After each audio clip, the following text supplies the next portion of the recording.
And welcome back, peeps from that break. We are here in the JJ Zone, Join the Journey Radio, talking today about seeking and expecting miracles. And, I want to wrap up the program today with a very special point about miracles.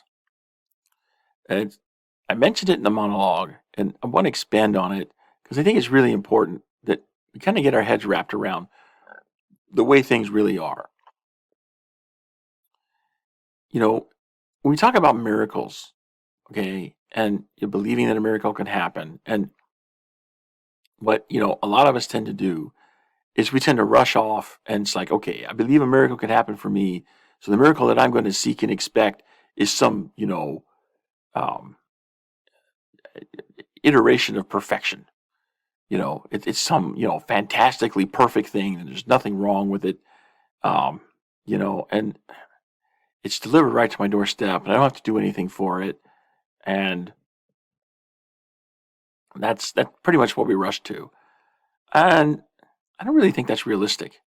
I think when you examine the law of miracles, as we've talked about here in the program today, the blessing of the miracle, comes by obedience to the law.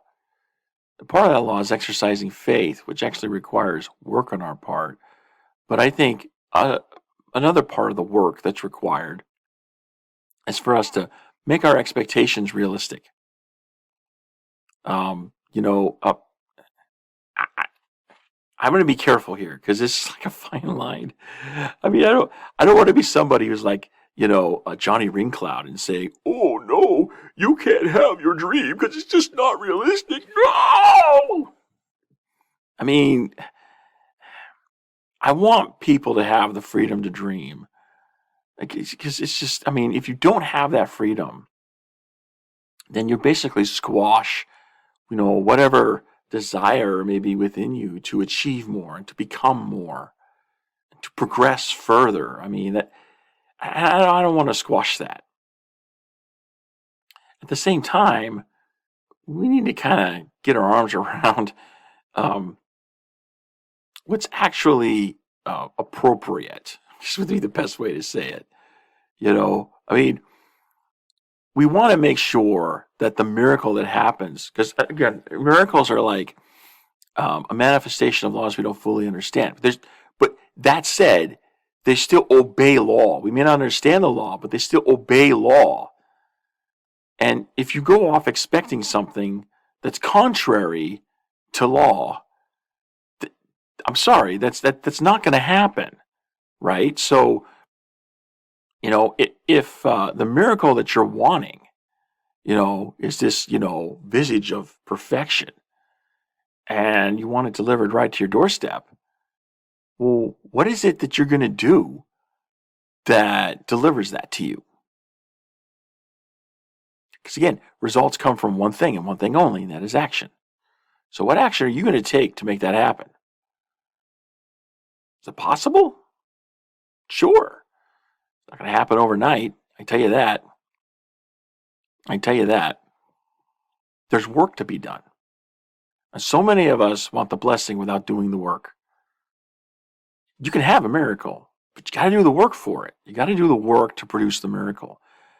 Part of the work is faith, but the other part of the work is doing the action that is propelled by the faith. As a matter of faith without works is dead. So the faith will lead you to action. As the prophet Joseph taught in his lectures on faith, faith is a principle of action. So this is the other part of the work that needs to be done to produce your miracle. So we think of something that, is so grandiose, but there's gotta be some connection there with the way things actually work.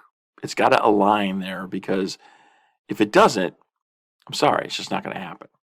And so often we expect things to be a certain way, but it doesn't turn out that they're going to be that way. And because they don't meet our expectations, we discount them and think that's not worthy of our attention. That's not the miracle I'm looking for. When in very fact, it may be the very miracle you're looking for.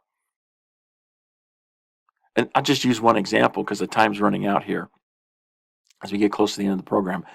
The same, I'll just use one of the examples that President Nelson used in his talk. Nephi getting the brass plates. You really think that worked out? I mean, it was a miracle, but do you really think that worked out the way he intended it? I mean, I can see him, as, he and his brothers are going back to Jerusalem. Probably riding camels or something like that. And, they're going through the desert and coming back to Jerusalem. And I can see Nephi thinking, yeah, you know what? We'll just, we'll just go ask him for it and it'd be nice. Or coming up with some sort of plan to say, hey, we